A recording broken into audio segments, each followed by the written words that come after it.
semua kena bantu. Makan minum semua dibantu oleh suami dan anak dia lah. Tahun 2022 dia beransur baik. Di samping perubatan follow up dengan doktor, pakar dekat hospital, 2022 saya dah bagi sikit-sikit kat dia minum aloe vera dan juga omega tu. Pada tahun dia semakin baik, semakin peningkatan semakin meningkatlah dia punya kesihatan. Pada tahun 2025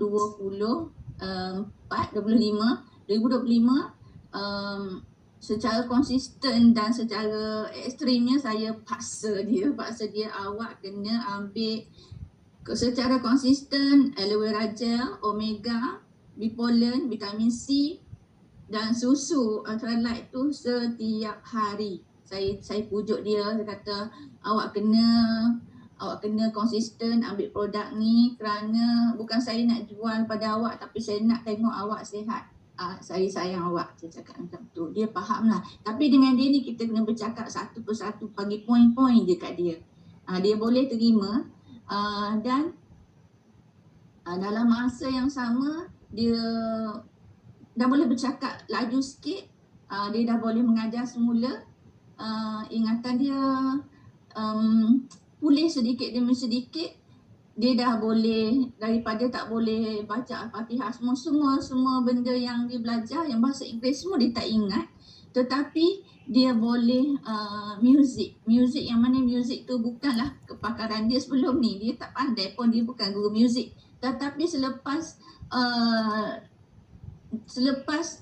musibah tu, selepas dia sakit tu, dia boleh main muzik. Jadi guru besar dia, ketua sekolah dia sekolah kebangsaan, letak dia untuk tahun 1 mengajar muzik. Jadi dia tak kena medical board dan dia tak perlu resign ataupun bersara awal kerana dia memerlukan kerja tu kerana anak dia ada 2 orang lagi yang masih di tingkatan 5 dan universiti. Jadi Allah Ta'ala bagi kemudahan pada dia asbab consume produk kita ni. Dia yakin mula-mula dia ada masalah pembuangan lah sebab kerana banyak sangat makan ubat hospital macam ubat tahan sakit, steroid lah, lepas tu antibiotik lah macam-macam. Dia ada masalah kulit, masalah pembuangan. Jadi selepas dia minum aloe vera serai beransur-ansur, dia pulih. Dia kata dia lega perut dia dan dia dah tak jadi gemuk. Sebab gemuk kerana ubat, bukan gemuk kerana makan.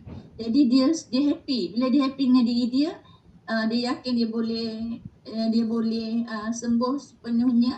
Di samping kata-kata semangat dari kita lah, saya selalu pujuk dia, selalu everyday saya selalu call dia, awak kena macam ni, awak tak boleh duduk saja, awak kena berjalan, awak kena exercise, awak kena stretching, tengok YouTube, saya hantar YouTube kat dia semua. Jadi dia dah jatuh cinta lah dengan produk kita dan dia suruh anak dia jadi VIP, ambil yang 1,600 tu, ambil produk tu banyak-banyak. Dia suka benda nak sihat, dan dia suka untuk pulih seperti dulu. Dan dia sangat bersyukur kerana dia masih boleh mengajar lagi dan dia akan pencen tahun depan. Bukan bersara pilihan tapi bersara wajib pada usia 60 tahun depan. Alhamdulillah. Begitu saja sedikit testimoni tentang adik saya. Banyak lagi masalah lain dia tapi saya cerita tentang berjalan bercakap dia dulu. Okey.